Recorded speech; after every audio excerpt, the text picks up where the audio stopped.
محمد شہادہ، اس کی پیدائش بیت لحم کے اندر 1963 میں ہوئی۔ یہ بھی تحریک جہاد اسلامی کا ایک سرگنا ہے، اور یہ بھی جنوبی لبنان کے اندر مرج الظہور نامی فلسطینی خیمے کا تربیت یافتہ ہے، جہاں پر رہ کر یہ بھی ایران کے پاسداران شیطانی انقلاب اور حزب اللہ کے شیطانوں سے متاثر ہوا۔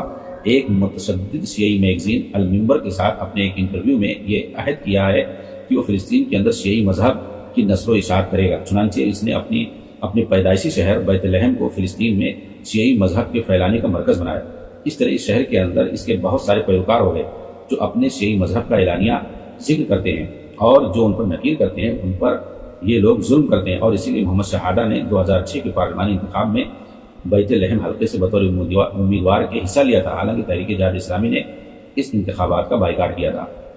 محمد شہادہ خود ہی تشیع قبول کرنے سے پہلے کے مرحلے کے بارے میں بیان کرتے ہوئے کہتا ہے کہ جس وقت میری عمر 16 برس کی تھی، اس وقت میں بھی تحریک فتح کے عسکری ونگ کا ایک حصہ تھا، اور اسی وجہ سے مجھے بھی 1980 کے اندر گرفتار کیا گیا تھا اور میرے خلاف 25 سال کی قید کی سزا ہوئی تھی۔ لیکن 1985 کے اندر قیدیوں کے تبادلے کی صورت میں مجھے بھی رہا کر دیا گیا۔ پھر اس کے بعد تحریک جہاد اسلامی کے اندر میری شمولیت کے الزام میں بغیر کسی مقدمہ کے کئی بار گرفتار کیا گیا۔ وہ تحریک جس کے اندر تحریک فتح سے نکلنے کے بعد ہی سرگرم ہو گیا تھا، اسی وجہ سے صہیونیوں نے مجھے پکڑ کر جنوبی لبنان میں مرج الظہور نامی خیمے کے اندر نظر بند کر دیا تھا۔ 1992 میں ایک سال کے لیے جس وقت انتفاضہ کا آغاز ہوا تھا، اس وقت مجھے احساس ہوا تھا کہ مظلومیت کسے کہتے ہیں اور مظلومیت کا بدلہ کیسے لیا جاتا ہے۔ یہ میں نے ایران کے اسلامی انقلاب سے سیکھا ہے۔ چنانچہ میں نے ایران کے اسلامی انقلاب کے بارے میں تفصیل سے پڑھا اور اہل بیت اور تشیع مذہب کے افکار کو میں نے سیکھا۔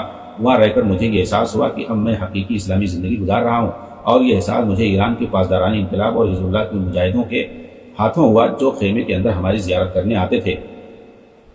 اور شاید یہ وہ اہم نتائج اور فوائد ہیں جنہیں یہودیوں نے حاصل کیا کہ کیسے فلسطینی یسوع کو منظر عام سے دور کر دیا، یعنی فلسطین کے اندر رفض و تشیع کو پاسداران شیطانی انقلاب اور حزب اللہ کے سرگنوں کے ذریعے فلسطین میں پھیلا کر اور فلسطین کے اندر جہاد کے نام پر بنی متعدد مزاحمت کاری تحریکوں کے ذریعے فلسطینیوں کو آپس میں مذہبی اور سیاسی تصادم میں مبتلا کر دیا، اس طریقے سے کہ کوئی بھی شک اور شبہ منظر عام پر نہ آ سکے۔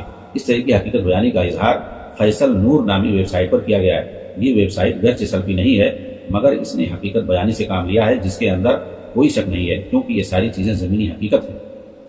اس طرح اگر دیکھا جائے تو فلسطین کے اندر مذہب تشیع پھیلانے میں اہم کردار تحریک جہاد اسلامی نے نبھایا ہے، اس لیے فلسطین کے اندر رفض و تشیع لانے کا اصلی ذمہ دار یہی تحریک ہے۔ چنانچہ اس وقت فلسطین میں رفض و تشیع کے حق میں جو آواز بلند کی جا رہی ہے، شیعوں کے ساتھ تعاون کرنے اور رافضی جھنڈا لے کر چلنے والوں کی جو کثرت دکھ رہی ہے، اس کا اہم ذمہ دار یہی تحریک ہے۔ انا للہ و انا الیہ راجعون۔ اس تحریک کے بارے میں بیان کرنے کے بعد اور تبصرہ کرنے کے بعد، اور یہ کہ کیسے یہ لوگ شیعہ مذہب اور خاص طور سے خمینی افکار سے متاثر تھے، اور کیسے جو فلسطین کے اندر یہ مذہب تشیع کو رائج کر رہے ہیں اور کر رہے تھے۔